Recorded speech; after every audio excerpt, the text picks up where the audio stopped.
Saudações apocalípticas para todos e todas. Sejam todos e todas bem-vindos, bem-vindas ao nosso encontro de hoje sobre o livro Apocalipse Pé no Chão. Espero que todos estejam bem. A Irene está aqui para atendê-los ali no chat, gente. Como fazemos todos os domingos. Hoje eu anuncio com muita alegria que nós entramos então na quarta sessão do livro, a sessão em que nós vamos de fato analisar o conteúdo do Apocalipse, depois de todos esses encontros preparatórios em que nós conversamos amplamente sobre o assunto, sobre a problemática. Eu considero então que podemos entrar na sessão de fato, que vai tratar de fato do conteúdo do Apocalipse. Eu vou gastar agora os primeiros minutos dando algumas orientações e depois então vamos à aula inaugural, que também será exemplificativa do modo como nós vamos andar nas próximas aulas. Diga. Fala para o pessoal pegar a Bíblia. Hoje não tem sim. Sem Bíblia. Hoje você tem que ter pré-requisito. A Irene já cantou a bola aqui. Pré-requisito para as aulas de hoje. Se até agora você pôde me ouvir sem estar com a Bíblia na mão, a partir de agora você tem que estar com a Bíblia na mão e usá-la. É outro pré-requisito que você leia, me lembra disso no final de cada aula, dizer qual texto deve ser lido para a próxima aula, porque tarefa de casa, exatamente. Agora nós teremos pouco tempo para tratar assuntos muito importantes, né? Então eu preciso que vocês tenham Bíblia na mão para acompanhar e também preciso que façam leituras prévias, né? Então, por exemplo, para a próxima aula, eu já peço que leiam Apocalipse capítulo 5. Né? Nem é uma tarefinha, é um capítulo. É um capítulo. Tem que ler o capítulo para entender o que eu estou falando. Senão, você vai ficar boiando e talvez perca o bonde, né? E não consiga acompanhar. Eu vou apresentar agora o modo como eu pretendo abordar esse conteúdo do Apocalipse, os 22 capítulos do Apocalipse, e o método que nós vamos usar em cada abordagem dessa. Eu vou apresentar agora, então, abordagem e metodologia. Então, vamos lá. A abordagem é o modo como nós vamos analisar o conteúdo. Tem vários modos, né? Eu ia falar agora. Tem vários modos. Tem aquele modo tipo comentário, em que você estuda capítulo por capítulo, versículo por versículo. Tem modos que analisam a estrutura, tem abordagens que impõem, adentra o Apocalipse já com esquemas prontos. Eu não vou seguir essa abordagem. Qual abordagem que eu vou seguir? Prestem atenção, porque isso é um elemento surpresa e é surpresa até para mim. Eu pensei muito sobre isso, se eu deveria fazer ou não. Faço, não faço, faço, não faço, faço. E o modo como eu vou abordar o Apocalipse é a abordagem sistemática. O que significa isso? Significa que eu dividi o Apocalipse em temas. Inicialmente 5 temas, e vou abordar esses temas de fora a fora dentro do Apocalipse, desmontando o Apocalipse. Então, ao invés de seguir capítulo 1, capítulo 2, capítulo 3 e tal, que é um método tradicional, o método que talvez você conheça, eu vou desmontar o livro do Apocalipse em 5 temas, e vou percorrer esses temas de fora a fora como se fossem camadas. Então, ao invés de estudar o desenho do Apocalipse, eu vou desmontar o Apocalipse e pegar fio por fio de fora a fora. Com isso, eu estou dando a entender que o Apocalipse pode ser um livro sem um plano ordenado. É claro que ele tem um plano ordenado, mas essa é a abordagem, digamos, tradicional. Essa abordagem tradicional, ela nos leva a certos becos sem saída, né? Então, para propor algo diferenciado, né?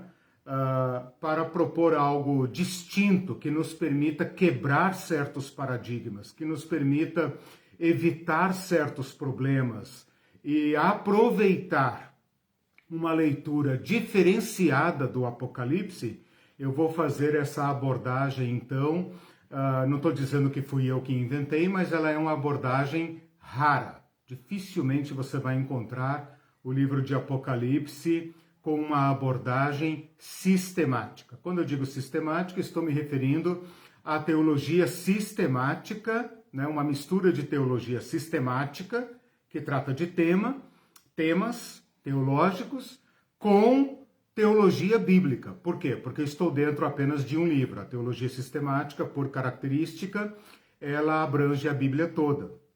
E eu não. Eu estou fazendo uma teologia sistemática dentro de uma teologia bíblica. Então, bem-vindo à aventura. Quais são os temas que nós vamos estudar, então, dentro desse livro? São 5. Okay. E são os seguintes 2 pontos. Primeiro, Cristologia. Nós vamos estudar o Cristo do Apocalipse. O Cristo como revelado no Apocalipse. E quando eu falo sobre o Cristo do Apocalipse, eu estou me referindo especialmente, não exclusivamente, mas especialmente ao capítulo 1, capítulo 5, tarefa da próxima aula, e ao capítulo 19, tá vendo? Se a gente pegar o capítulo 1, capítulo 5, capítulo 19, a gente ultrapassa o esquema do Apocalipse, percorrendo o livro, mas procurando Sherlock Holmes, né? Procurando o Cristo com a nossa luneta, onde ele está, onde ele aparece, né?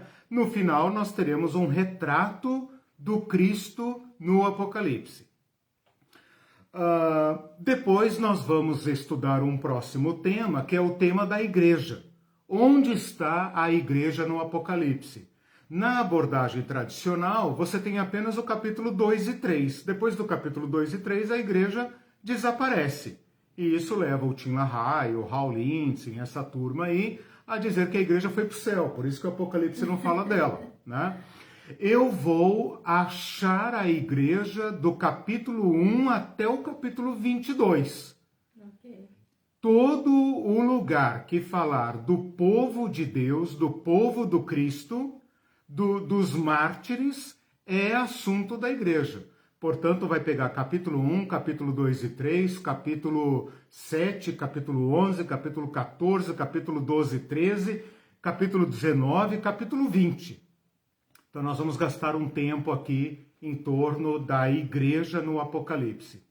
Depois, nós vamos tratar do sistema de dominação, que é o império da besta, o império que se opõe a Cristo, a besta, o dragão, a Babilônia. Então nós vamos ter que dessimbolizar, né, traduzir esses símbolos para entender como se manifestam esses sistemas de dominação. Depois vamos estudar o quarto tema, que são os julgamentos, como que Deus interfere nesse sistema de dominação para contê-lo, para julgá-lo e, por fim, derrotá-lo, né? E o quinto tema, o reino de Deus, porque é disso que trata, né? O Apocalipse trata do escatom, né? O escatom, o grande desfecho da história humana, que é o reino de Deus, o reinar de Deus, o reino da justiça, o reino da paz, ok? Ok. Então, o Apocalipse será assim, então, desmontado completamente. Pode ser que no final, na hora de montar, sobre peças, né? Como acontece com gente que não entende de mecânica, né? De montar e desmontar. Mas eu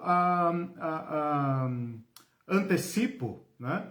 que haverá algumas vantagens nesta abordagem. Então não fique decepcionado, tem N possibilidades de você estudar o Apocalipse de outra forma. Eu só espero que vocês tenham um conhecimento prévio do Apocalipse, né? Se não tiver conhecimento nenhum, talvez você tenha alguma dificuldade, mas mesmo assim eu te convido, venha conosco, né? Talvez você deva começar com um curso mais básico. Mas eu garanto a vocês e prometo que será uma abordagem que enriquecerá muito o seu conhecimento do Apocalipse. Pelo menos para tirar a gente desses becos sem saída que tem no Apocalipse e para colocar a nossa mente para repensar o Apocalipse de outra forma. Só isso, só o modo de pensar o livro de outra forma, é isso que significa abordagem, né? Abordagem significa subir a bordo. Sim. A bordo. Nós vamos subir por outro caminho, sim, né? Isso talvez mude a nossa cabeça. E lembrando que é uma abordagem pé no chão. Sim, sim. Aqui para a nossa realidade da América Latina, né? Vou falar agora da metodologia. Completamente. Sim, exatamente. Do que nós temos visto. Isso. Eu acabei de colocar aquele resuminho que você me passou dos 5 pontos. Da metodologia que eu vou falar agora. Tá. Então, o segundo ponto que eu tenho que falar agora na introdução é a metodologia.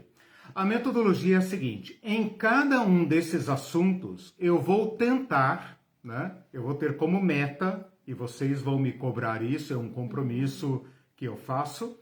A nossa metodologia será a seguinte, sempre que aplicável, né? Quando não for aplicável, eu explico o porquê, né, e tal. Se você não concordar, você conteste ali no chat. Que a metodologia, então, envolve esses 5 passos. Primeiro, nós sempre vamos buscar a fonte literária, o assunto da nossa aula passada. Essas fontes literárias serão as seguintes: Antigo Testamento. O que o Antigo Testamento fala sobre isso? O que João está buscando aqui do Antigo Testamento? Novo Testamento, apesar de o Novo Testamento ser o contexto do Apocalipse, nós ainda vamos buscar o Novo Testamento. Vamos buscar a literatura apócrifa, sempre que possível, e vamos buscar também na mitologia ao redor, o modo como o Apocalipse dialoga com essa mitologia, relendo-a e dando-lhe uma interpretação final. Segundo ponto, nós sempre vamos ter em vista o contexto histórico, que é isso que a Irene está falando aqui. O contexto histórico em 2 níveis. O contexto histórico deles e o nosso, o diálogo com o nosso contexto. Terceiro ponto, nós temos que traduzir a simbologia. Então nós vamos ter que identificar o que naquele texto é simbólico, e tem muita simbologia no Apocalipse, e interpretar, traduzir. Eu estou chamando esse processo de dessimbolizar. Dessimbolizar, ou seja, decompor os símbolos, né? Decompor, tipo, cavalo, tá, tudo bem, o céu não tem cavalo, né? O que esse cavalo significa? O anjo tem uma balança na mão, tá, mas anjo carregando uma balança antiquada de 3.000 anos atrás, por quê? Né? Lá não tem nada digital, não tem uma coisa mais moderna, então não é disso que trata o Apocalipse, é o símbolo, né? E por fim, qual a mensagem que esta parte do Apocalipse teve para aquela igreja e qual mensagem ela tem para nós. Então, aqui atende aquele ponto que a Irene falou, nós aqui da América Latina, nós aqui do Brasil, nesse momento, o que essa mensagem significa para nós. Bom, feita essa breve introdução, eu vou então agora, sem mais demora, a primeira aula é a primeira de 3 em que eu vou tratar da pessoa de Cristo. Então, se você não entendeu muito bem o que eu falei até agora sobre abordagem e metodologia, Esta aula é um exemplo, espero que seja, né? Se não correr muito bem, eu prometo melhorar nas próximas. Mas é um exemplo de como nós vamos tratar todo o livro, ok? Então, eu dividi o livro de Apocalipse em 5 temas. Entro agora no primeiro tema, que é o tema da Cristologia. Vou tratar todos esses temas proporcionalmente ao volume de material disponível no Apocalipse. Então, depois eu vou mostrar para vocês o mapinha que eu fiz. Eu ajuntei todos esses temas, vi o tamanho que tem cada um e distribuí pelas próximas 20 aulas proporcionalmente. Então, 3 aulas pro Cristo, para analisar a pessoa de Cristo, estudar a pessoa de Cristo, é proporcional ao tamanho do livro de Apocalipse e é proporcional ao número de aulas que nós teremos daqui até o final de novembro, tá? As próximas 20 aulas, ok? Que medo que dá, né? Então, antes de entrar, né, enquanto você se prepara aí, vai buscar a tua Bíblia, liga a tua Bíblia, em Apocalipse capítulo 1, eu aproveito para pedir a você para que curta esta live, compartilhe, se inscreva no canal, que a Irene vai colocar ali o endereço, e por favor nos ajude a divulgar esse material para aquelas pessoas que você acha que teriam interesse nesse tipo de estudo bíblico. Bom, vamos então para o Apocalipse capítulo 1, a partir do versículo 10 e 11, tá? Então agora você vai ter que me seguir com muita atenção, tá? E depois também, assim que eu disponibilizar as minhas anotações, aí você faça um estudo melhor, ouça a aula e tal. Aqui eu não vou poder gastar muito tempo com versículo, com referência e tal, tá? Bom, vamos lá então. Eu vou destrinchar então, eu vou desrespeitar completamente os títulos, porque agora eu estou como Sherlock Holmes, apocalíptico, com a minha lupa na mão, procurando o Cristo. E o Cristo aparece no capítulo 1, versículo 10. Então nós vamos hoje do versículo 10 ao versículo 20, tá? É o seguinte, o Cristo aparece no versículo 10 como uma voz de trombeta.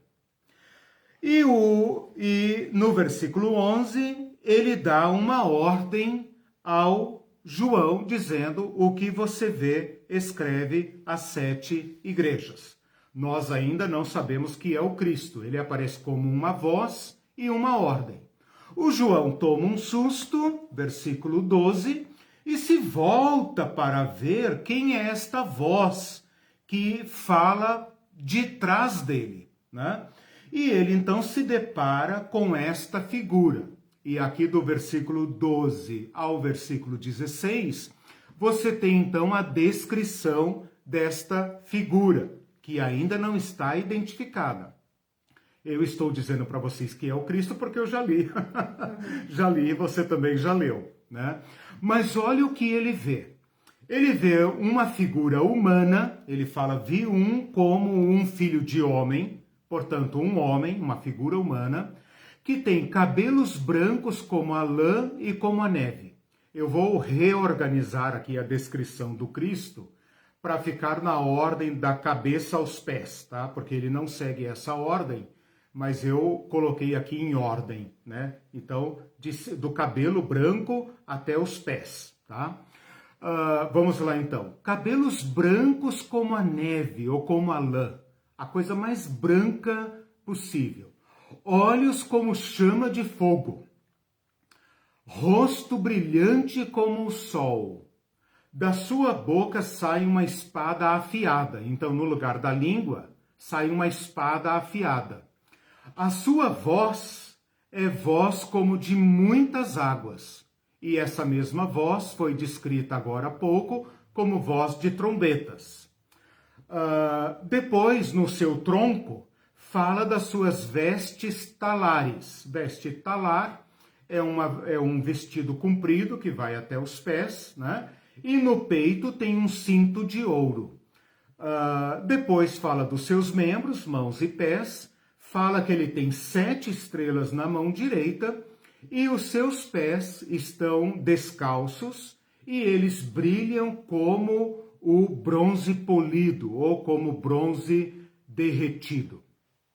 Essa então é a descrição da figura. Não tente imaginar, não tente desenhar na sua cabeça esta figura. Por quê? Porque ela está carregada de símbolo. Ela não é para ser imaginada, ela não é para ser vista. Porque se você tentar ver o que ele viu, você vai ver uma figura monstruosa, digamos assim. Uma figura absurda, né? Que tem olhos de fogo, rosto como sol. Como é isso? Como é olhos de fogo no rosto como sol? E pés que estão como metal derretido, e da sua boca sai uma espada afiada, né? Então é uma figura muito chocante. João tem uma reação, essa reação está no versículo 17, ele cai aos pés desta imagem como morto, ele fica absolutamente chocado. Vem então a reação desta figura, que agora então se identifica. Ele toca João com a sua mão, versículo 17, colocou sobre mim a mão direita. Veja, a mão direita agora há pouco carregava 7 estrelas. Essa mão tão poderosa que contém estrelas. Agora é terna, espaço, terna, tão meiga, que toca João carinhosamente e fala, não tenha medo, meu filho. E então se apresenta com esse título magnífico. Eu sou o primeiro e o último, aquele que vive. Estive morto, mas eis que vivo pelos séculos dos séculos e tenho as chaves da morte e do inferno. Esta descrição, esta autoidentificação, deixa claro de quem se trata. Eu vivo, estive morto, mas vivo, e tenho nas minhas mãos as chaves da morte e do inferno. E então, na sequência, ele repete a comissão, escreve, pois, as coisas que viste. E no versículo 20, aquilo que pode ser ou uma fala de Jesus, uma fala desse Filho do Homem, ou melhor ainda, uma explicação editorial, né, acrescentada aqui, quer seja fala de Jesus, quer não importa, mas é uma explicação, né? Então veja, o livro de Apocalipse é tão simbólico que às vezes o próprio texto nos dá uma ajuda. E aqui ele diz exatamente isso. Quanto ao mistério que você viu das 7 estrelas na minha mão direita e dos 7 candeeiros de ouro, as 7 estrelas são os 7 anjos das igrejas e os 7 candeeiros são as 7 igrejas. Então ele fez aqui uma legendinha, né? Aquela legendinha que fica assim no pé da imagem, olha. Né? Ele poderia ter feito isso, o cabelo representa isso, a língua de espada representa isso, o pé de bronze representa isso. Não, ele não fez, ele deixou por nossa conta. Mas ele interpretou lá no finalzinho 2 detalhes dessa imagem que ele quer garantir que a gente vai entender, que a gente não vai se arriscar. Então aqui está feita a visão, ok? Vamos então agora, capítulo 1, do versículo 10 ao 20. Tá? Vamos então agora dar uma olhada rápida como João compôs esse texto, essa visão, porque lembra que ele transformou a experiência da visão num texto. Quais são as fontes do Antigo Testamento? Tá? Então, a forma como ele usou para descrever esta imagem que ele está vendo, essa figura humana, está carregada de imagens do Antigo Testamento. Vou dar aqui alguns exemplos. Ezequiel, naquelas suas visões espetaculares, lá no capítulo 1, ele também vê uma figura semelhante a um homem.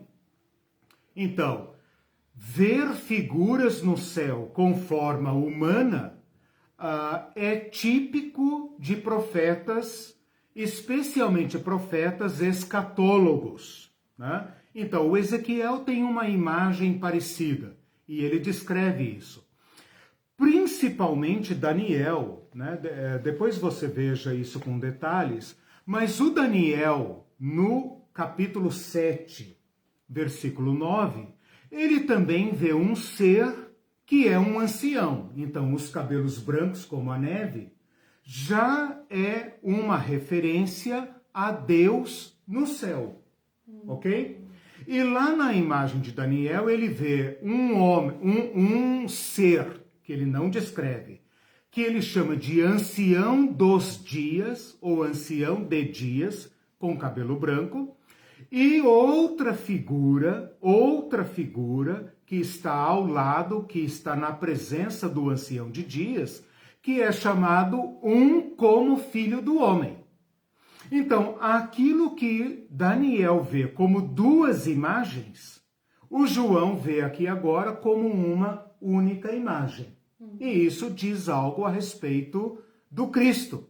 Ele reveste o Cristo com características do Deus em Daniel, né? Então, assim ele vai construindo a imagem do Cristo divino, o Cristo que agrega a forma humana, porque é um como filho do homem, porém atribui ao Cristo imagens que o Antigo Testamento atribui a Deus. Estas vestes são também típicas de personagens do Antigo Testamento. Por exemplo, Daniel, no capítulo 10, vê um homem vestido de linho, vestido branco. Então, essa roupa branca, brilhante, deslumbrante, é típica da descrição do Antigo Testamento. O Daniel vê esse filho do homem em contraste com os impérios. Então, se você ler depois o capítulo 7 de Daniel, você vai ver que ele vê 4 animais ferozes, depois dos quais aparece no céu o ancião de dias e um como filho do homem. O Daniel aqui vê primeiro o filho do homem, mas o filho do homem em Daniel, que é o seu autor original, está em confronto com os impérios das bestas. Então, quando João vê o filho do homem aqui, ele está invocando o domínio dele sobre os impérios.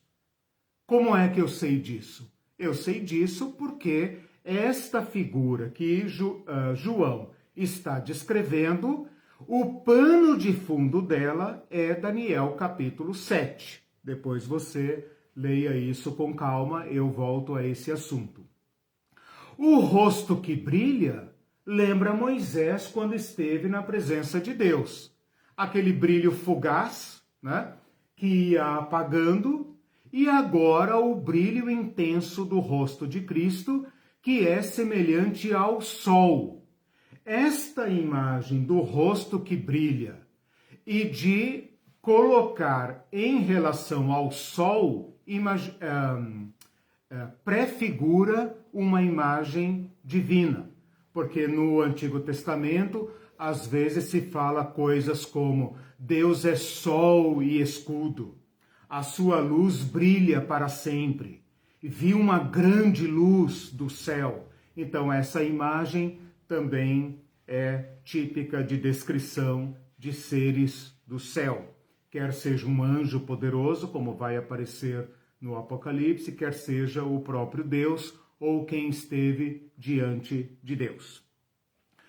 Pés que brilham, os seus pés como metal derretido, como metal incandescente, também é típico do Antigo Testamento. Daniel vê um anjo, no capítulo 10, que tem pés que brilham. Esta descrição dos pés, que para nós passa batido, né? Passa sem grande importância, tem grande relevância na descrição de seres do céu. Por quê? Porque normalmente seres do céu você não vê o rosto, porque o rosto é glorioso, e o contato do humano com o divino se dá nos pés, porque é os pés que se revelam, não o rosto, né? Aqui ele revela o rosto. Passa batido. Outro detalhe que aparece aqui é que o Cristo tem roupas parecidas com o sacerdote, e o sacerdote do Antigo Testamento está sempre descalço. Então, o Cristo aqui também aparece descalço. A voz poderosa é típica também do Antigo Testamento. Esse voz de muitas águas aparece em Ezequiel. Eu não vou gastar tempo com referências e tal, porque eu não quero ninguém folheando a Bíblia agora, a não ser Apocalipse 1, né? Mas o som de muitas águas aparece em Ezequiel, a voz de estrondo aparece em Daniel, capítulo 10, a voz misturada com trovões, com raios, com grande estrondo de trombeta aparece em outras teofanias, como por exemplo a teofania do Sinai. Quando eu digo teofania, estou falando manifestações poderosas de Deus. Lá no Sinai tem raios, trovões e grande barulho de trombetas. E no meio das trombetas, Deus fala. Então, quando João vê aqui o Cristo que fala por meio das trombetas e o grande estrondo e voz como de muitas águas, essa é típica da voz transcendental, da voz que vem de cima. A figura da trombeta está também relacionada ao Antigo Testamento. É o famoso shofar, né? Que aparece em situações como guerra, então, portanto, conflito, né? Aparece em coroações reais, anúncios de reis. Isso aparece, por exemplo, na coroação de Davi, na coroação de personagens importantes, aparece em festas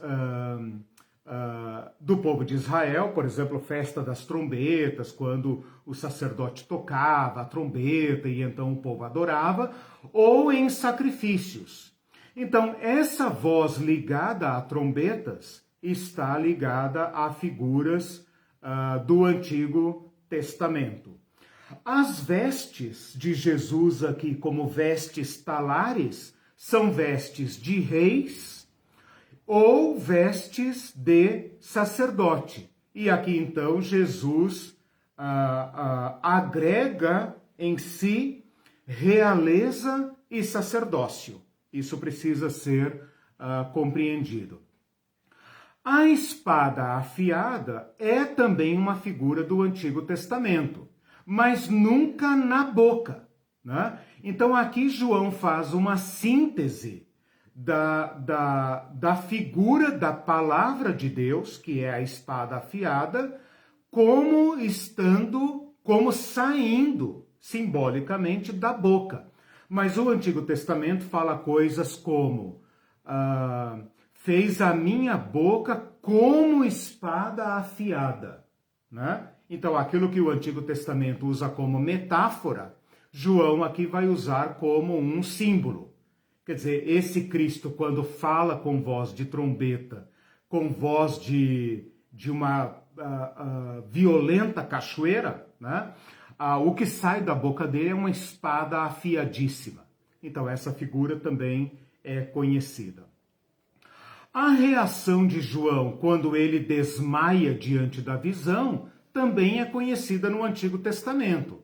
João aqui está querendo dizer que ele viu o Deus, ou alguém da parte de Deus, da corte de Deus. Porque quando Isaías vê o Senhor num grande e sublime trono, ele também é tomado de pavor. O Ezequiel, quando vê a sua visão lá no capítulo 1, e no capítulo 3, também é tomado de pavor. O Daniel, quando tem as suas visões, a do capítulo 7 ao capítulo 12, também é tomado de pavor.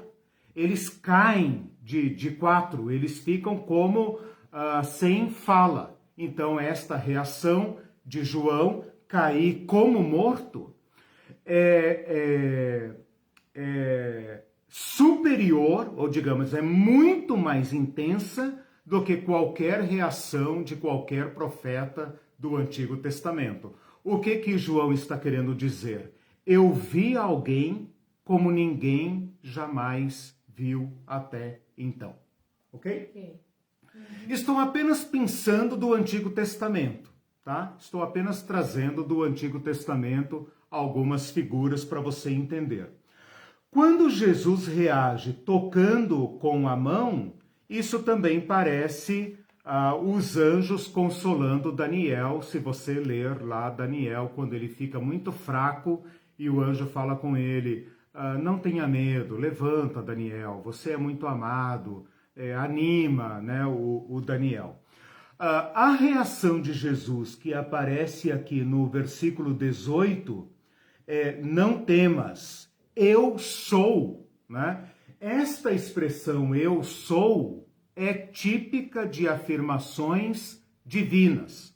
Vocês conhecem esta expressão eu sou, né? Essa expressão eu sou está ligada à revelação do nome de Deus. Eu sou o que sou, ao nome mais sublime de Deus, ao nome Yahvé, né? O nome impronunciável de Deus. Eu sou o que sou.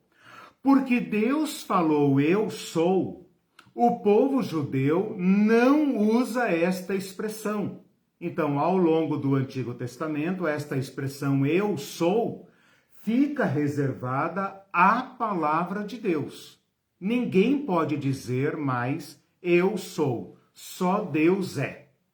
Quando Jesus fala eu sou, ele está usando aquela sua autorrevelação divina, porque na literatura judaica ninguém diz eu sou, né? Pode ser que o eu sou apareça nas nossas traduções em hebraico, mas o judeu evita esta expressão. A expressão do final do versículo 17, eu sou o primeiro e o último, primeiro e último é uma expressão divina de Isaías. Então, em Isaías, Deus fala, eu sou o primeiro e o último. E é uma das expressões mais estupendas de Deus. Lembra que Isaías, a partir do capítulo 40, começa a falar de Deus coisas que até então ninguém nunca tinha falado, né? Eu sou o primeiro e o último, além de mim não há Deus, eu sou o único, eu criei todas as coisas, eu anuncio todas as coisas, eu crio, eu faço, né? Eu restauro. Então, essas afirmações magníficas de Deus são típicas do Antigo Testamento e só podem ser atribuídas a Deus. Então, se você pesquisar, por exemplo, Isaías capítulo 41, 4, 44, 6, não procure agora, por favor, só me ouça, você vai ver que primeiro e último é uma expressão que só pode ser atribuída a Deus. Então, não admira que João tenha ido ao colapso, né? Porque ele é colocado diante de uma figura que até então, parece o próprio Deus. Toda a imagética aqui é o próprio Deus. E a frase seguinte é o Deus vivo. Esta expressão, o que vive, é a expressão equivalente ao Deus vivo do Antigo Testamento. O que vive é eu sou o que sou, aquele que vive, aquele que está acima, que não pertence ao mundo da vida que respira. O que vive é uma expressão máxima, equivalente àquelas tantas expressões do Antigo Testamento que confronta o Deus de Israel com os demais deuses. Então, Eu sou o Deus vivo, o que vive. Até aqui João está diante do próprio Deus. Agora vem a declinação. E uma testificação de que Jesus é Deus, né? Ele ainda não sabe que é o Cristo. Ele não sabe. Ele ainda não sabe que é o Cristo. Nós já sabemos que nós lemos o final da história. Ele ainda não sabe. Agora esse ser que ultrapassa todas as visões do Antigo Testamento, e João é colocado cara a cara com ele, né? Ele fala, voltei-me para ver e dei de cara com ele. E aí eu caí, né? Mas ele me toca, ele diretamente me toca. E agora vem a revelação jesuânica. Estive morto, mas eis que estou vivo pelos séculos dos séculos. Vivo pelos séculos dos séculos é uma expressão de Deus. Entre o que vive e vivo pelos séculos dos séculos tem uma expressão estupenda. Estive morto. Esta expressão é absolutamente chocante. Estive morto. Essa expressão não tem correlação com o Antigo Testamento, né? Então segura aí para a gente falar sobre ela mais para frente. Ele fala... Agora ele sabe que se trata do Cristo. Agora ele tem um primeiro sinal... Por causa do estive morto e agora vivo. Mas segura aí o grande desfecho, né? Porque o Antigo Testamento não tem nada para falar sobre o estive morto. Apenas sobre os séculos dos séculos, né? Quando ele fala chaves da morte e do inferno, é uma expressão que remete ao Antigo Testamento, porque o Antigo Testamento fala das portas da morte. Quando alguém quase morre, por exemplo, como Jó, ou quando alguém tem medo de que aquela doença será fatal, ele fala, estive nas portas da morte, né? Nas portas do Sheol. Mas ele nunca fala da chave, ele fala da porta, mas ninguém tem a chave, né? E o Cristo aqui dá uma palavra inovadora. Então essa palavra chave não tem correspondência no Antigo Testamento. A palavra inferno aqui está equivocada, porque ela deveria ser Sheol, e portanto morto e Sheol é a mesma coisa. Sheol aqui não é inferno, como popularmente se diz, ou como a minha Bíblia atualizada aqui diz, essa tradução não é boa, né? Porque a palavra aqui seria Hades, que é uma tradução do Sheol, que é uma tradução de mundo dos mortos. Então você não concorda com essa tradução? Não, inferno. Essa tradução inferno está equivocada. Se você pegar uma Bíblia como a NVT, NVI, certamente ela já tem uma tradução melhor, ok? Esta ordem do escreve está junto com aquelas ordens que os profetas antigos receberam. Normalmente eles têm uma visão de Deus, ou do anjo, ou alguma visão, e em seguida vem a sua ordem. Vai, prega, anuncia, fala, proclama contra, condena. Então a comissão de João aqui está se colocando na qualidade de um profeta que tem uma ordem a cumprir, ok? Então ele está colocando ao lado disso. Por fim, ele fala de candeeiros, que são luzes, né? Candeeiros, luminares, né? Como aquelas que tinha no templo. E ele fala das estrelas, que no Antigo Testamento tem uma certa imagem, uma certa mitologia ligada a anjos, né? Então as estrelas cantavam, não sei o que, como aparece em Jó, é associada a anjos, ok?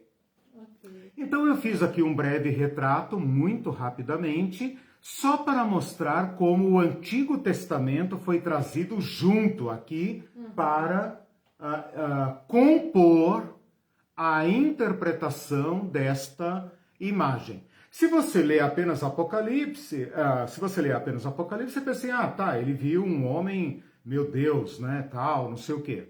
Se você remete ao Antigo Testamento, você tem uma noção da grandeza da visão. E você entende melhor porque João cai como morto. porque ele sabe que ninguém pode ver o próprio Deus e sobreviver. O próprio Moisés disse, ninguém pode ver a Deus e sobreviver. Né? Então ele cai como morto. Então, né? só para, não sei se o pessoal está entendendo, só para deixar claro, então você está no capítulo 1 e você Estou relacionando com o Antigo Testamento. Com o Antigo Testamento para ver, por exemplo, que Jesus é Deus, né? Que tem aí prova de que Jesus é Deus, invocando as figuras, né? E expressões que eram usadas apenas para Deus. E Jesus está usando aqui na visão perto de João, ao ponto que João chega à conclusão que realmente é que Jesus é Deus, que é o próprio Deus. Aqui, veja, aqui João não dá sua conclusão, mas a imagem que ele reuniu é claríssima para a igreja dele. Eu sou o primeiro e o último é uma expressão que está presente, se você virar a página, está presente ali no versículo 8. Eu sou o alfa e o ômega, diz o Senhor Deus.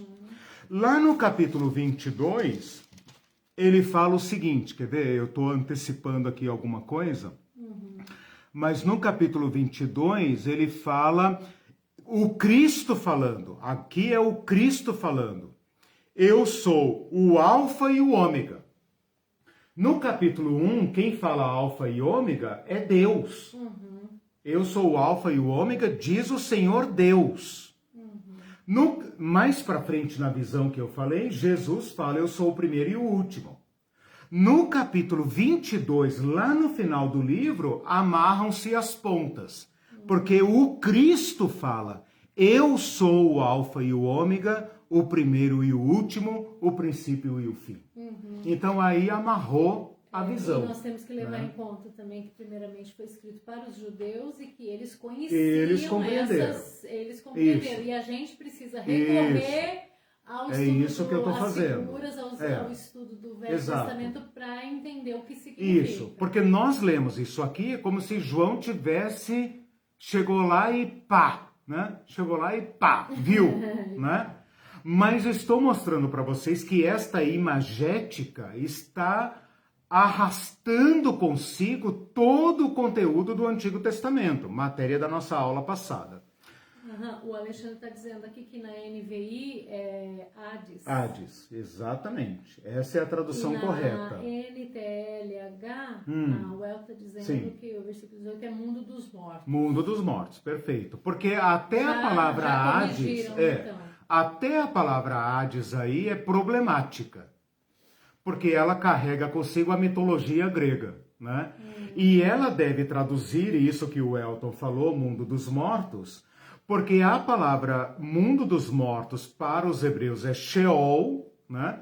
E Sheol é uma expressão exclusiva, sem paralelo em hebraico. Mas eu não quero tratar disso agora, porque eu vou falar disso na camada dos julgamentos, né? Hoje eu estou destrinchando só o fio de Cristo. Queria pegar agora um pouco com vocês a figura, esta figura de Cristo nos livros apócrifos, tá? Esta figura, filho do homem, que nasce em Daniel. Daniel é o único que fala, vi no céu, um como filho do homem. Ele vê lá esse filho do homem e não o explica, certo? E depois Jesus, assim que começa a pregar, começa a falar de si como filho do homem, né? É o título preferido de Jesus. Então veja, nós temos Daniel, que inova ao ver no céu um como filho do homem, certo? Aí Daniel, que é um dos últimos profetas, corta, não explica quem é o filho do homem, ninguém mais fala sobre filho do homem, e aí, quando você abre o evangelho, você dá de cara com esse homem nazareno, dizendo o filho do homem veio, o filho do homem vai, porque assim como o filho do homem, verão o filho do homem e tal. Você pensa, que raio é filho do homem? Com desculpa do trocadilho, né? Porque o filho do homem vem como um relâmpago e tal, né? Então, que relâmpago é o Filho do Homem, né? Ora, entre Daniel e o Evangelho tem os livros apócrifos. E os livros apócrifos não perderam tempo. Eles se debruçaram sobre Daniel, assim como se debruçaram sobre todos os livros da Bíblia, né? E gastaram os seus neurônios estudando quem era esse Filho do Homem. De modo que quando Jesus invoca para si o título Filho do Homem, ele não é mais uma figura enigmática de Daniel. Ele já tem séculos de desenvolvimento teológico. E onde é que está esse desenvolvimento teológico? Nos livros apócrifos. Então, se você achar na internet o livro de 1º Enoque, o livro de 4º Esdras, você vai ver que esses homens que escreveram antes de Cristo, ao longo do 1º século, quase perto do Apocalipse, conhecem o Filho do Homem. E não o Filho do Homem de Nazaré, o filho de Maria e de José. Não, eles conhecem o Filho do Homem do céu. E esta figura, Filho do Homem, agora já está madura como aquele que Deus enviará para libertar o seu povo. Então, o Filho do Homem, entre Daniel, capítulo 7, versículos 9 a 13, aonde aparece pela primeira vez uma figura humana no céu, sofre um desenvolvimento de alguns séculos de especulação teológica, e quando Jesus fala de si como Filho do Homem, os judeus que o ouvem já estão com um material vasto sobre esta figura. Onde é que nós precisamos buscar esta figura? Nos livros apócrifos. Só que o homem, o Filho do Homem dos livros apócrifos, é um guerreiro, é um filho de Davi, é o libertador, é aquele que vem com raios e trovoadas e vai detonar os ímpios e vai restaurar a casa de Davi. Não espanta que quando Jesus fala de si como Filho do Homem, os judeus ficam assim: Filho do Homem, sei. Você é de Nazaré, rapaz. Conheço teu pai é carpinteiro, entendeu? Então, há um grande choque na cabeça dos judeus em relação a quem é este Filho do Homem, porque não bate. O João, quando se volta para ver, ele diz que vê primeiro as luzes do candeeiro e no meio do candeeiro um semelhante ao Filho do Homem. O que ele está buscando aqui? O Daniel. Ele está buscando aqui a imagem de Daniel, devidamente corrigida pelo Cristo. Então, este é o Filho do Homem correto. Esta é a última versão do Filho do Homem. Os cabelos brancos já são conhecidos de Enoque como sendo a figura de Deus. Deus é aquele que tem os cabelos brancos. Por quê? Porque ele é o eterno. É símbolo da dignidade, é símbolo da eternidade. Em algumas visões apócrifas, por exemplo, Apocalipse de Abraão, Apocalipse de Sofonias, aparecem anjos de cabelos brancos. Aparecem também anjos com rostos brilhando, com pés ardendo como fogo. Tem um livro apócrifo do Novo Testamento, presta atenção, apócrifo do Novo Testamento, chamado Atos de João, em que lá na transfiguração, lembra da transfiguração? ele coloca que os pés de Jesus ficou mais branco do que a neve. Então, esses pés, esses cabelos, esse rosto, o brilho e a brancura fazem referência aos personagens do céu. A voz poderosa também aparece em livros apócrifos como sendo voz de Deus. Então, quando João ouve a voz poderosa e não vê nada, ele pensa, ai, fui, né? Chegou minha hora, chegou minha hora. Por quê? Porque é a voz de Deus ou de alguém que está na presença de Deus. As estrelas que estão na mão desse Filho do Homem têm uma figura relacionada à menorá, às 7 lâmpadas da menorá. Então, eles fazem uma associação entre as estrelas e as luzes da menorá. Por isso que aqui as luzes, os candeeiros, aparecem junto com estrelas. Tá? A mitologia apócrifa dos judeus relacionavam as luzes do templo com as luzes das estrelas, né?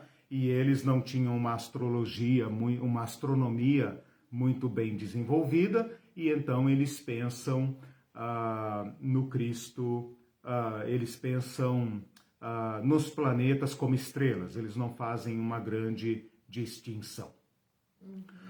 Bom, vamos agora então dar uma olhada no Novo Testamento, e o que me interessa aqui do Novo Testamento é a versão final do Filho do Homem.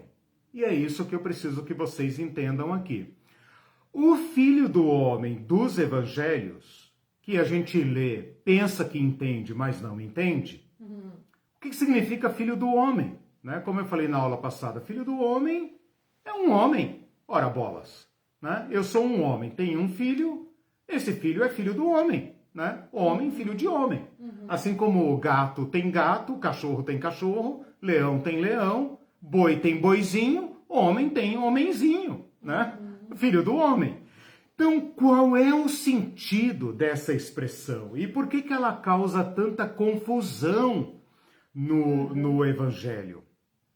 E mais do que isso, Jesus é chamado por vários títulos, mas o título preferido de Jesus, o que ele mais usa, é Filho do Homem. Ele, em vez de falar eu virei, ele fala o Filho do Homem virá. Em vez de falar eu serei preso, ele fala o Filho do Homem será preso. Em vez de falar eu serei sepultado, ele fala o Filho do Homem ficará no seio da terra. Então, ao invés de falar eu voltarei com grande poder e glória, ele fala o Filho do Homem virá nas nuvens com poder e grande glória. Então, esse é o nome preferido de Jesus. Se você fizer uma estatística, eu não tenho aqui agora, mas eu tenho lições lá no site EBD Online sobre os nomes de Jesus. Talvez até tenha vídeo lá sobre isso, eu não me lembro. Se você fizer uma estatística sobre quais são os títulos preferidos de Jesus, é o Filho do Homem.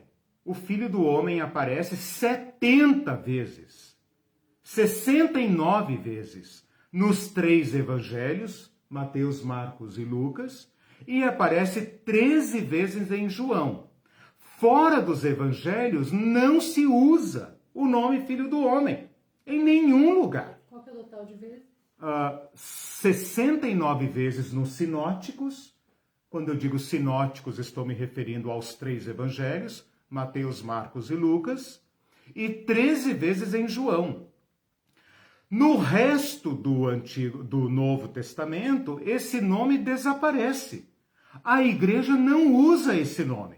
A igreja poderia ter dito, olha, nós lhes anunciamos o Filho do Homem. Não adianta falar de Filho do Homem, ninguém vai entender, né? Eles não usam. Então, além de Jesus Cristo ter assumido esse título, só Cristo usa esse título. Então, se você fizer uma pesquisa, depois você olha aqui no meu esboço, eu fiz essa pesquisa, você vai ver que Jesus faz uma releitura. Bom, primeiro, Jesus assume esse título, e isso é inegável. Esse título já tem um conteúdo. Qual conteúdo? O conteúdo apócrifo, o conteúdo da teologia judaica, o conteúdo extraoficial, que não entrou no cânon, nem dos judeus, nem no nosso. Mas ele está carregado de conteúdo teológico. Jesus chama para si esse título. Não foi ninguém que lhe atribuiu esse título. Jesus chama para si esse título. Causa uma tremenda confusão na cabeça do público, inclusive dos seus discípulos. Porque ele fala, o Filho do Homem será entregue na mão dos pecadores, será preso e morto. O que Pedro faz quando Jesus fala isso? Pula no pescoço de Jesus e fala, não, o Filho do Homem que nós conhecemos veio do céu e volta para o céu. O Filho do Homem não pode ser morto. Você não entendeu, Jesus? E Jesus fala, o Filho do Homem, ele vai dar uma releitura radical desse título Filho do Homem. Ele está dizendo para nós como foi que o Filho do Homem foi parar na visão de Daniel. Por que o Filho do Homem está diante do Ancião de Dias? Porque antes de ser o Filho do Homem glorioso, aquele que João está vendo aqui agora, estive morto. Estive morto. Tomei a chave do mundo dos mortos e vivo para sempre. Portanto, João, não tenha medo. Então, o que os judeus não entendiam, Cristo se torna agora a ponte entre Daniel, né, e o Apocalipse.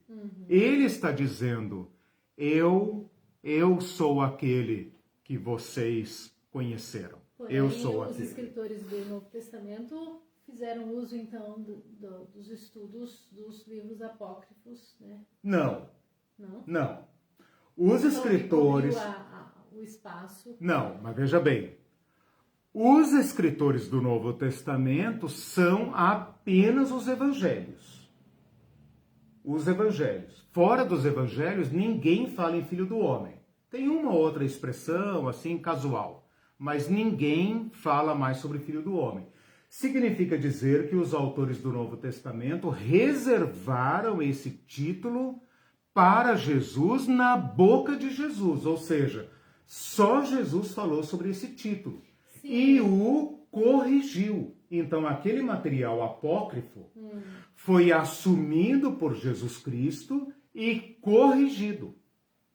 Ou seja, corrigido. Mas eles esperavam esse guerreiro libertador. Esperavam. Com base esperavam. nessa interpretação dos livros apócrifos, porque Daniel não explicou quem seria. Exatamente. Então Jesus assumiu esse conteúdo. Assumiu o título e o corrige. Ele não assumiu o conteúdo. Ele assumiu e corrigiu. Porque era libertador. Sim, mas não era guerreiro. Mas na releitura de Jesus. Sim, okay. Não é guerreiro. Aí é que tá. A espada que sai da boca dele é a palavra de Deus. Eu vou mostrar isso para vocês mais para frente. Lá no capítulo. Essa distorção. Corrigiu completamente. Tanto que na próxima aula. Eles esperavam um guerreiro, então. Isso, exatamente. Exatamente. Aí é que está o ponto. Vem da periferia, todo humilde. Exato. E aí não bate com exatamente. Agora você entende por que o título Filho do Homem, causa confusão no Evangelho. Porque nós nem sequer entendemos o tema, o título, nem entendemos por que ele gera confusão. Né? Eu estou dizendo para vocês que quando Jesus assume esse título, as pessoas ficam com a cara assim de incredulidade ou de confusão ou até de raiva. Porque eles entendiam que era Filho do Homem e... O de Daniel. E desenvolvido pelo apócrifo. Pelos apócrifos. Né? Vou dar um exemplo radical. Quando Jesus está sendo julgado pelo sacerdote, e ele fala, você é o Filho de Deus? Se Jesus falasse, eu sou o Filho de Deus, eles iriam dizer, blasfêmia! Jesus não falou, Filho de Deus. Ele falou, tu dizes. E vocês verão o Filho do Homem vindo na glória do seu Pai. O sacerdote falou, blasfêmia! Por quê? Porque Jesus assumiu ali a figura do glorioso Filho do Homem. Ele não fala Filho de Deus, ele fala Filho do Homem. Mas mesmo assim o sacerdote fala blasfêmia. Por quê? Porque o Filho do Homem era um título do Messias, do apócrifo, da teologia judaica. E esse pobre coitado, caçado que nem um escravo, trazido amarrado aqui, está querendo perturbar a nossa religião, dizendo que é ele? Ah, faz favor, né? Merece que morra e seu sangue será sobre a sua cabeça. Agora, eu quero chamar a atenção de vocês para o seguinte, meus irmãos. Que até então, ninguém tinha visto Cristo no seu estado glorioso. Os discípulos tiveram que se conformar com aquele homem comum, que morre como um pobre desgraçado, um pobre escravo, um coitado, morre na cruz, um maldito de Deus, morre na cruz e ressuscita de um modo tão singelo, que a Maria pensa que ele é o funcionário público que toma conta do cemitério. Ela fala, pensei que era o hortelão. Hortelão. O cara que limpa os túmulos. Os discípulos de Emaús não lhe reconheceram. O Tomé teve que tocar no seu corpo para falar, sou eu. Jesus falou, toquem em mim e vejam que sou eu. Um espírito não tem carne e ossos. Tem aí alguma coisa para comer e comeu com eles. Ora, o Cristo ressuscitado era um homem de pé. Os judeus tinham que... está no fato de ter ressuscitado e não na maneira como ele apareceu. Sim, mas é só isso que eles têm. Eles não têm um Cristo que brilha como fogo, etc. Eles não têm nada disso. Você tem agora um imperador que se esconde atrás de ouro e etc, para parecer dourado.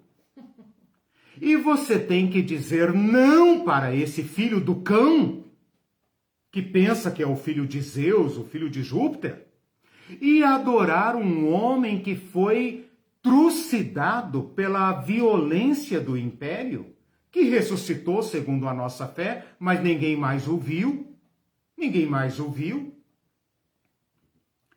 E ninguém nunca tinha visto o Cristo glorioso. João é, pelo que nos consta, pelo menos o primeiro que contou o que viu. Se Paulo viu, não nos contou, né? Mas João é o primeiro que viu. Gente, eu vi o Cristo na sua glória. Interessante, né? Porque até como humano era humilde. E Sim. daí, como Deus ressuscita, mas continua humilde, né? Porque ele poderia ter brilhado. Então, mas aqui ele brilha. Aí no final... Ele tem um rosto como o sol.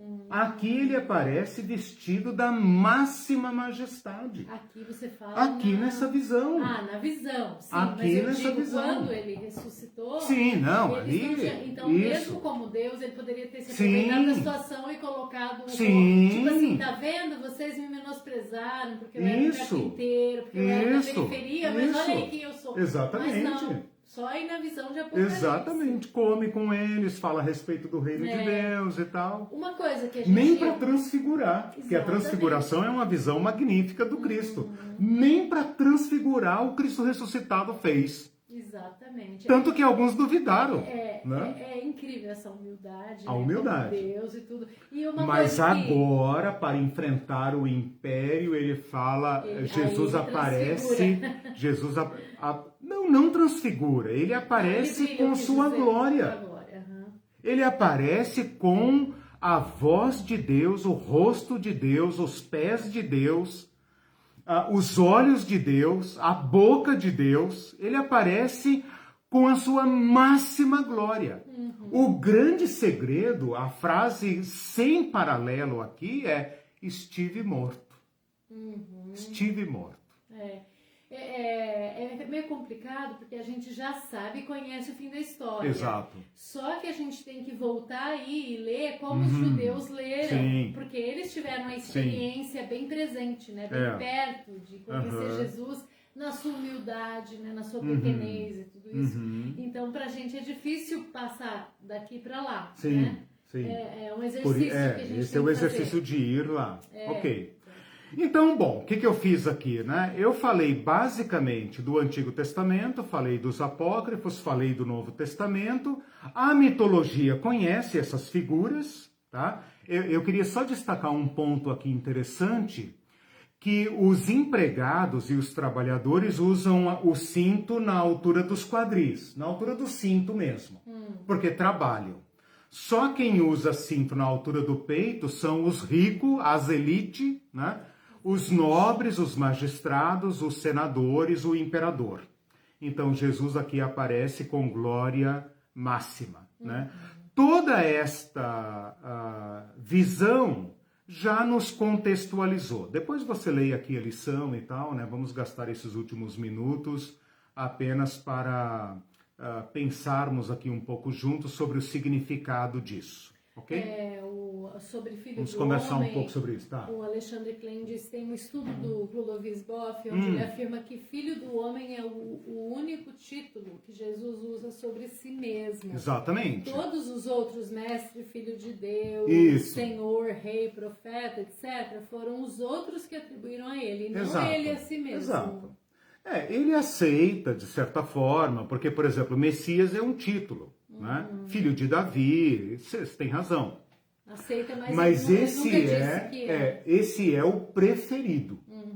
Esse é, sem dúvida alguma, se fizer uma conta, uma estatística, né? Quer na boca de Jesus, quer na boca do público, ou do próprio editor do Evangelho, disparadamente, Filho do Homem é a figura, o título preferido.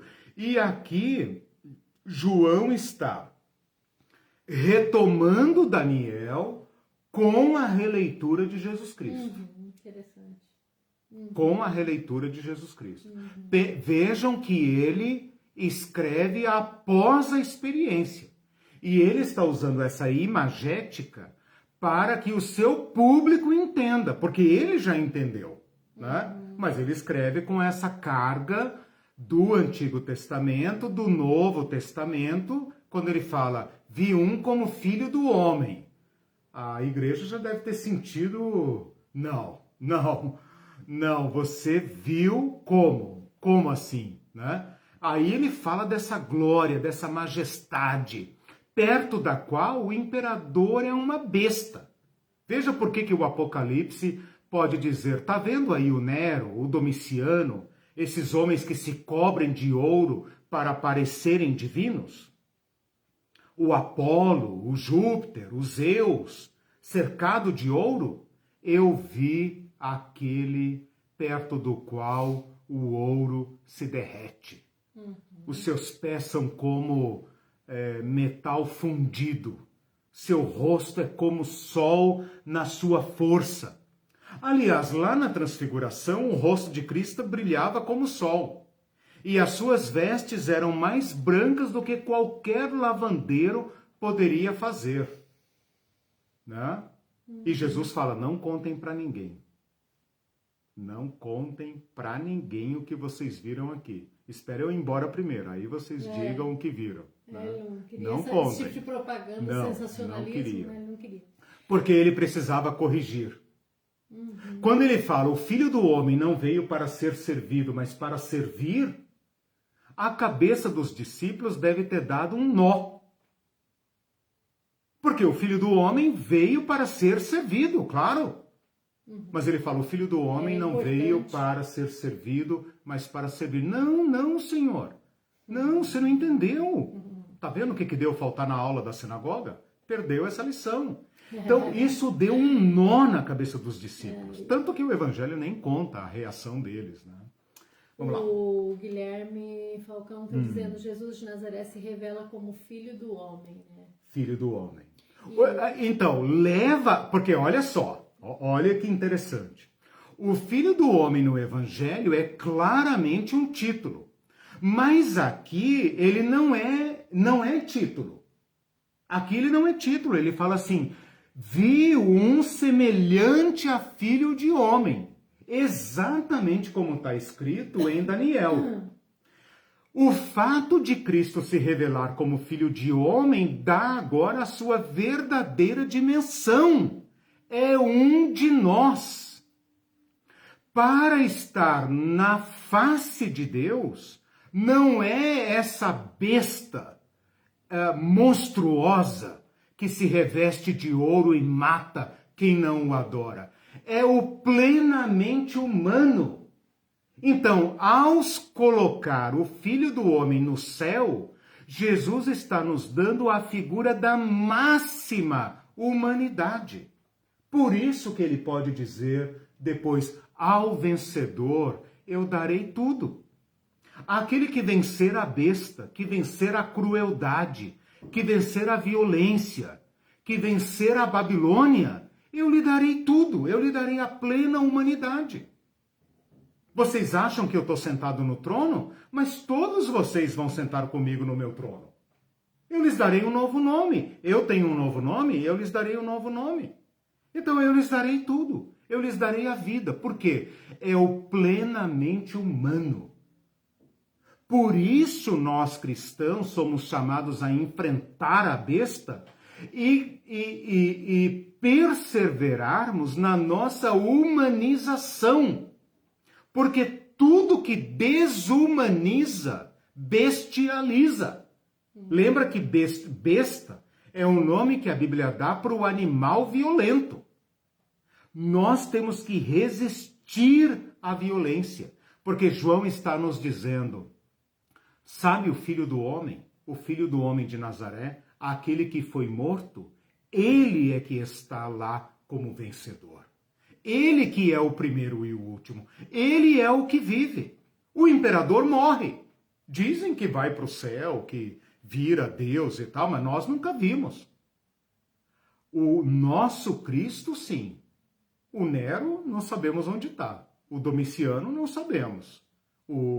Aquele que esmagou Jerusalém, o Tito, o Vespasiano, esses aí viraram carne podre. Foram assassinados, né? O Cristo, agora nós sabemos onde está. É o Filho do Homem e venceu. Tem uma pergunta do Clébio Vieira, não sei se eu entendi, me ajude a entender. O reino humano que luta contra outro reino humano, observando segundo a proposta de Jesus Cristo, nunca foi um plano de Deus Criador. Sim, sim, se ele está se referindo às guerras, né? As batalhas entre nós, claro. Né? Cristo é a vitória final, última, final, escatológica, sobre toda a violência. Né? Por que nós cristãos somos não violência, não violentos? Porque nós cremos nessa resposta final de Jesus Cristo. Jesus Cristo tem a única resposta para a violência humana. Então, certamente, a história humana não caminha para o caos. Em Cristo, na humanidade de Cristo, ela caminha para a paz. Né? Então, se eu entendi bem, sim. Né? Quem são os derrotados no Apocalipse? As bestas. E os seres humanos bestiais. Aqueles que recusam a plena humanização. Né? Esses não têm lugar no reino de Cristo. Ok. Então. Ok? Bom, a mitologia, né, eu não vou entrar muito nisso aqui, mas os deuses são cercados dessa glória. Né? Então, por exemplo, o sol é uma divindade, os olhos dos deuses, os olhos do imperador, tem essa característica, né, do juízo, essa clarividência e tal, então não vou entrar nisso aqui. O que isso representa para a igreja de João, eu diria aqui, eu vou pensar daqui, além de tudo que nós falamos, esta primeira fala de Jesus, esse gesto terno de Jesus, de tocar o seu terráqueo, né? Tocar o seu João, e diz, não tenha medo. Então veja, a mão que tem as 7 estrelas, a mão que tem as 7 estrelas, que significa a plenitude do poder, porque as estrelas são símbolo do poder, os reis, os imperadores, todos são retratados com as estrelas. O fato de Jesus ter 7 estrelas significa a plenitude do poder, né? Plenitude da supremacia sobre a criação, sobre os homens, sobre as divindades. É a mão também que se estende aos frágeis, aos amedrontados, aos perseguidos, aos marginalizados. E a primeira palavra de Jesus é essa, não tenha medo. Ele fala que coloca sobre mim a sua mão direita. A mão do poder é a mão que consola. Então, a mão do poder que segura as 7 estrelas é a mão também que desce e toca e consola, né? Não tenha medo, João. Se a gente lembrar do contexto histórico do medo do futuro, medo das forças que ameaçam a vida, então a primeira palavra que sai da boca de Jesus com a sua espada afiada é: não tenha medo, João. Não tenham medo, meus filhos. Não tenham medo, minhas filhas. O único de quem vocês deveriam ter medo é um de vocês, porque João, quando o vê, é tomado por um medo tal, por um medo maior do que o medo que ele tem do imperador. Mas Jesus está dizendo, não precisa ter medo.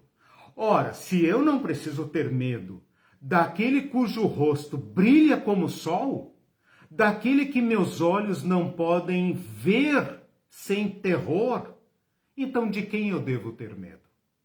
Quem é o imperador para me amedrontar? Quem é o sacerdote do imperador? Quem é o cônsul para me amedrontar? Então esta é uma mensagem poderosa para a igreja de João. Não tenham medo. Se os candeeiros são as igrejas, este Cristo poderoso caminha no meio da sua igreja. Então, este poderoso Cristo também caminha no meio da sua igreja, porque a primeira visão que João tem é um semelhante e no meio dos candeeiros, essa glória toda está no meio da igreja. Então, se o imperador ameaça as igrejas, se o terror do imperador expulsa a igreja para as catacumbas, para a marginalidade, para a clandestinidade, o Cristo está com elas nas mãos. Quando ele fala, segura nas mãos as 7 estrelas, e ele fala, as 7 estrelas são os anjos da igreja, ele está dizendo, olha, o imperador parece que patrocina aí essa tal de Éfeso, essa Sardes, Tiatira. Parece que o imperador tem essas cidades nas mãos. Eu tenho um recadinho para vocês. Vocês também estão nas minhas mãos. Vocês estão nas minhas mãos. E lembra de João 10, né? As minhas ovelhas estão nas minhas mãos e das minhas mãos ninguém pode tirá-las. Então, esta glória de Jesus empalidece, ridiculariza a glória do culto imperial. Toda aquela majestade do culto imperial, todo aquele ouro do imperador vira lixo perto da glória do Cristo. Tem mais uns comentários aqui. Sim. O Luiz Aurélio disse: o filho do homem vence as bestas ao longo da história. E como cordeiros deste filho, devemos resistir à violência e semear a paz ao longo da história. Isso, perfeito. Isso que você está fazendo é uma leitura intertextual com Daniel 7. Porque nós temos que lembrar, leiam depois Daniel 7, é um capítulo pequeno, leiam lá. Aquilo que João vai sintetizar numa única besta, aliás, duas, né? Uma que sobe do mar e outra da terra. João não, Daniel. Que João sintetiza em depois, 2 bestas. Tá. Daniel descreve em 4 bestas. Então parece que Daniel está dizendo o seguinte: olha, gente, vai piorar, né? Vocês estão reclamando aí da besta que parece um leão, vai piorar. Porque depois dela vem o urso, depois dela vem um leopardo, e depois dela vem um tal tão violento que não corresponde a nada do mundo como nós conhecemos. Então, ele são fala as mesmas bestas. A mesma de Daniel. Relidas, reinterpretadas com a liberdade que João lhe deu. João pega, quando eu tratar do sistema de dominação, eu vou falar das bestas. Tá. Mas o que eu quero chamar a atenção aqui com esse comentário do Luiz Aurélio, meu amigo, meu irmão, é o seguinte: que o Filho do Homem significa uma culminância surpreendente. Porque a sucessão de bestas aponta para uma violência cada vez maior. Não há saída para a violência a não ser mais violência. Por que é que João fala que essa besta que sobe do mar vai adquirir controle total? Porque não há solução para a besta a não ser mais violência. Ou quem de vocês vai contradizer essa tese? Mas o Daniel vê no céu um como filho do homem. E esse filho do homem derrota as bestas. Mas você pensou, mas como que ele vai derrotar as bestas sem usar maior violência? Porque não é essa a lógica? Para vencer alguém violento, você tem que ser mais violento. Né? O que foi a Guerra Fria senão uma disputa de violência? Ora, se a Rússia tem 10 mísseis, eu tenho que ter 20.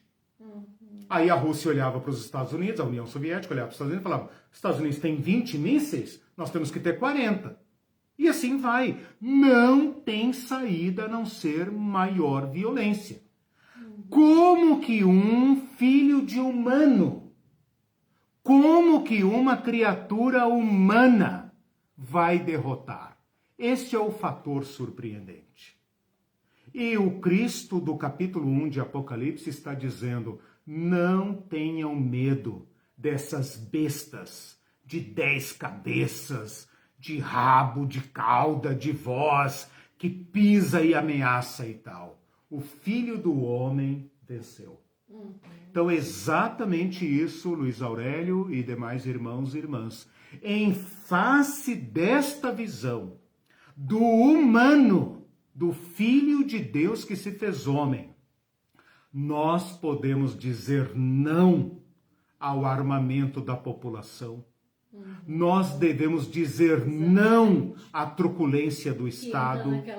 Nós temos que dizer não, porque o Cristo enfrentou a violência sem nunca trair a natureza de Deus. Ele preferiu ser vítima da violência. Estive morto, Vou falar isso na próxima aula. Estive morto.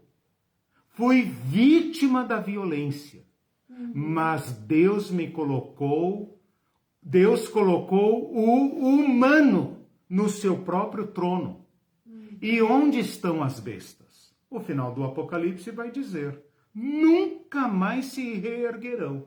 Então, o que Daniel 7 está dizendo é o seguinte, o fim da história humana será humano.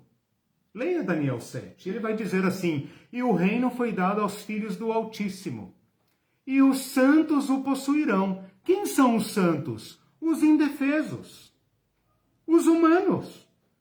Bem-aventurados humildes, bem-aventurados mansos, porque eles herdarão a terra. O Apocalipse, o Antigo Testamento, todas as Escrituras estão nos dizendo isso. Portanto, uma igreja de Cristo não pode aderir a projetos de Estado truculento. Não pode. É preferível que ela seja vítima da espada do que portar a espada. Tem 2 comentários sobre isso. Eu vou ler os 2, certo. Aí você comenta, porque são parecidos num sentido. Certo. O Silvio Javala está dizendo, será que em muitos aspectos da estrutura religiosa atual, elitista com exagerados títulos honoríficos, não esvazia a simplicidade e o sentido do significado do Filho do Homem na prática? E o Guilherme Falcão, agora a suposta igreja, para não falar sobre as atrocidades do governo genocida, coloca em pauta a ideologia de gênero e desvia de falar sobre o Filho do Homem. Exato. É claro, é um desvio completo, né? Então, assim, esse estudo do Apocalipse, essa visão do Cristo, né? Vejam esse como... sentido de humanidade que Sim, você falou, né? Veja como a visão do Cristo nos corrige. Esse é o meu objetivo aqui. Meu objetivo não é fazer apenas... transmissão de conhecimento, de figurinhas interessantes, né? O que nós queremos é isso. Então, assim, essa visão do Cristo, que hoje é só a primeira aula, né? Serve para nos colocar na posição de João, quando a gente vê onde o Filho do Homem foi colocado e o caminho que ele trilhou para chegar lá. E a humildade que a gente comentou, né? E a humildade que dele. O Silvio comentou de títulos, né? Aqui. Exato. De elitismo. Vou cantar a bola aqui da próxima aula. Bom, o Falcão falou da nossa ruptura profunda em relação a estados totalitários, onde quer que se manifestem. Né? Claro. Né? Quer dizer, basta esse olhar do Cristo para a gente pensar, como a gente vai ver nos capítulos 2 e 3, arrependam-se e voltem, senão eu os apagarei. A igreja é comparada a uma candeia e Jesus ameaça essa sua igreja, dizendo, arrependam-se, porque eu não tenho achado justas as suas obras. Então é como se o Cristo, com o seu olho de fogo, o seu rosto solar, iluminasse a apostasia da igreja e fala, olha, onde é que você está? Saia daí correndo, senão eu te apago, eu removo você do seu lugar. Vem com esse papo de que uma vez salvo, salvo para sempre, e porque você tem nome de que vive, mas está morto, como ele fala para a igreja de Sardes. Você tem nome de que vive, mas está morto. Então, a mensagem desse Cristo é violenta para os que aderem ao reino do imperador. Mas eu queria cantar a bola aqui, respondendo ao Silvio e aos demais, e já anunciando a próxima aula, porque a gente está esgotando, que é o seguinte. Se o título Filho do Homem é o preferido dos evangelhos, um ponto na nota, uma menção honrosa a quem disser para mim agora, em 1 minuto, qual é o título preferido para Jesus em Apocalipse. Preferido disparado, incomparável. O Cristo vai aparecer, surpreendentemente, poucas vezes no Apocalipse, diretamente, né? O Apocalipse se dedica a descrevê-lo, a falar dele. Mas eu desafio em 1 minuto, aqui no meu relógio são 11h36, em 1 minuto, alguém cantar a bola aí para mim, pode pesquisar, Google, o que quiser, e me dizer qual é o título então, não preferido. É não, Filho do Homem desaparece. Filho do Homem só ocorre nos evangelhos. Não, só nos evangelhos. Sim, significa dizer, então, mas aqui ocorre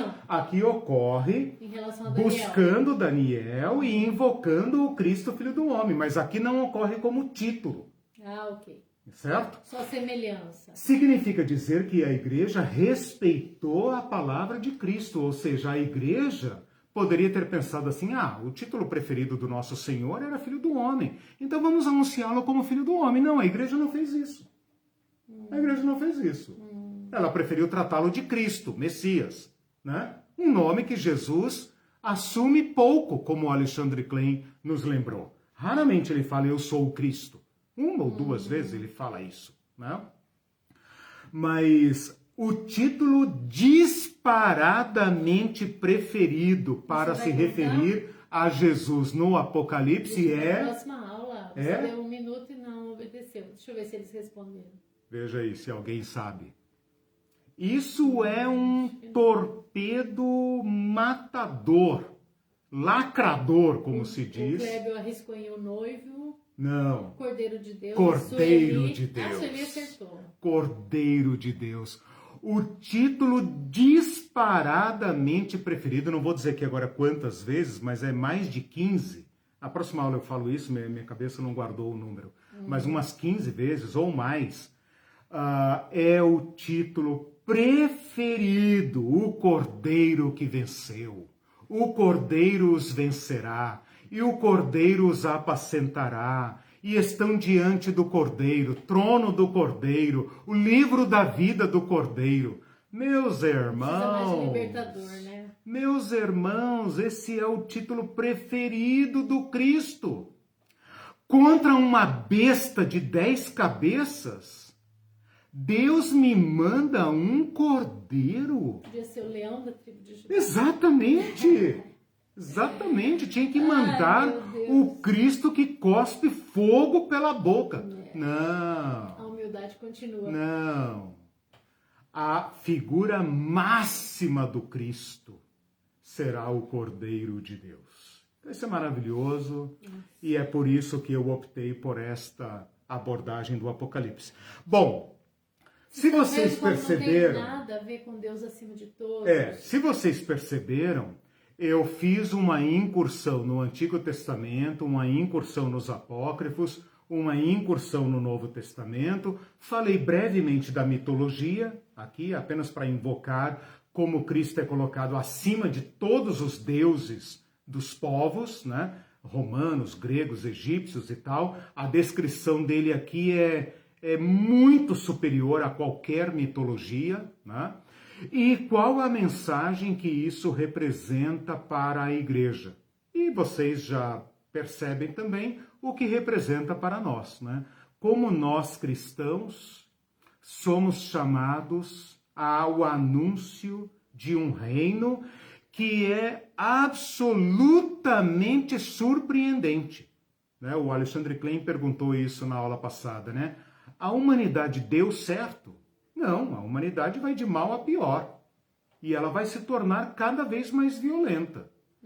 Mas tem o fator surpresa aí. Tem o fator de ruptura, que é o Filho do Homem, que reumaniza a história humana, do qual nós somos testemunhas. O Apocalipse vai falar muitas vezes daqueles que guardam o testemunho de Jesus Cristo.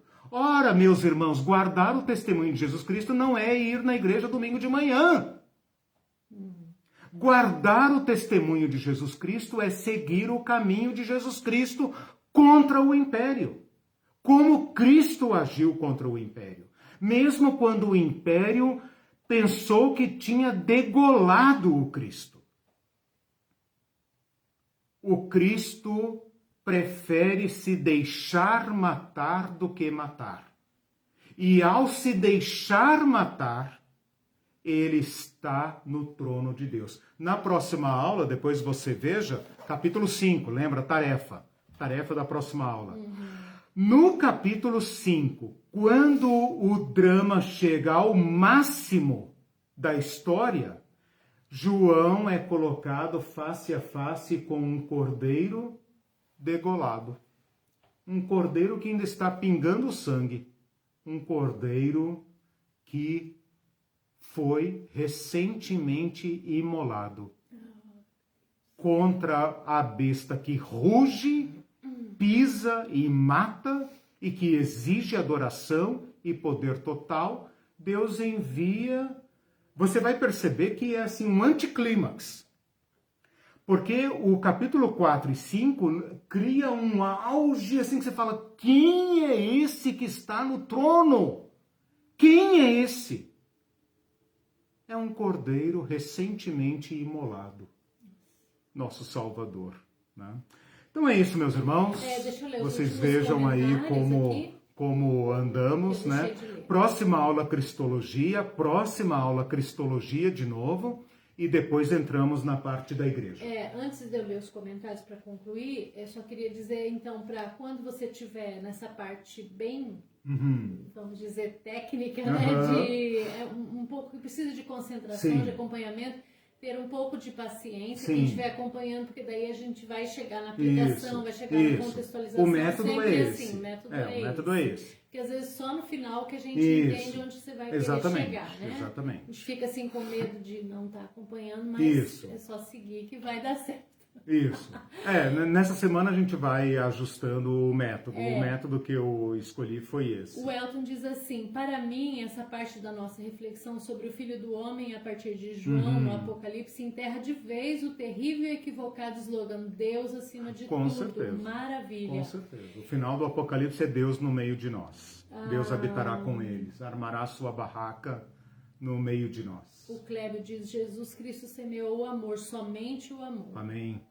E o Silvio... levou isso às últimas consequências. E esse é o testemunho de Jesus Cristo. E o Silvio Javala: estou muito feliz com essas aulas. Essa visão de Apocalipse me tira um fardo muito grande, traz muita esperança. Que bênção. E a Sueli acertou então, Cordeiro de Deus. O Elton acertou também, Cordeiro. E a Adriana Pessali, Cordeiro. Opa, então eu vou ter que dividir o Cordeiro ponto. de Deus, né? Não, Cordeiro de Deus. Às vezes só o Cordeiro. Às vezes só o Cordeiro. Diz e dá um tom de humildade, é verdade. Pura humildade. Daí eles estão louvando o Cordeiro, que aleluia, viu? Amém. Legal.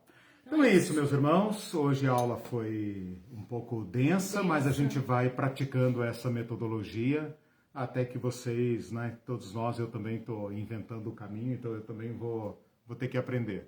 Tchau, forte abraço para todos, boa semana, se cuidem. Ninguém solta a mão de ninguém. Até mais.